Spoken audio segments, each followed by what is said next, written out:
কড়াকড়ি অসাড় দক্ষিণ করিমগঞ্জে প্রশাসনিক কঠোরতার মধ্যেও এক যুবক মোবাইল সঙ্গে নিয়ে ভোট কেন্দ্রে ঢুকে ভোটদানের শুধু স্থির চিত্রই নয়, ইভিএম এবং ভিভিপ্যাটের স্পষ্ট ভিডিও ফুটেজ ধারণ করে সেই ভিডিও সোশ্যাল মিডিয়ায় পোস্ট করার পরেই ভাইরাল হয়ে পড়ে এবং প্রশ্ন ওঠে নির্বাচনে প্রশাসনিক ব্যবস্থা নিয়ে।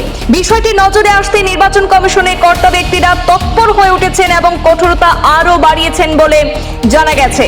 দক্ষিণ করিমগঞ্জে মোবাইল নিষেধাজ্ঞা ঘিরে প্রশাসনের কড়াকড়ির মধ্যেই তৈরি হয়েছে তীব্র চাঞ্চল্য। কঠোর নিয়ম থাকা সত্ত্বেও এক যুবকের মোবাইল নিয়ে ভোট কেন্দ্রে প্রবেশ করে ইভিএম এবং ভিভিপ্যাটের স্পষ্ট ভিডিও ধারণ করে তা সোশ্যাল মিডিয়ায় পোস্ট করার ঘটনায় মুহূর্তেই ছড়িয়ে পড়েছে উত্তেজনা। সেই ভিডিও ভাইরাল হতেই শুরু হয়েছে তুমুল আলোচনা। নিরাপত্তা বলয় থাকা সত্ত্বেও কিভাবে এই ধরনের ঘটনা সংঘটিত হলো? প্রশ্নের মুখে পড়েছে নির্বাচনী ব্যবস্থাপনার নজরদারি ব্যবস্থা।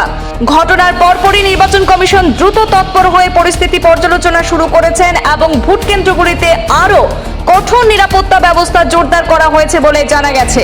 এদিকে শুধু একটি ভিডিওই নয়, পৃথক পৃথকভাবে একাধিক যুবক কর্তৃক ভোটদানের ছবিও সোশ্যাল সাইটে চোখে পড়ছে। নিষেধাজ্ঞার মধ্যেও এরকম ছবি এবং ভিডিও প্রকাশ পাওয়া ঘিরে ব্যাপক চাঞ্চল্য ছড়িয়ে পড়েছে।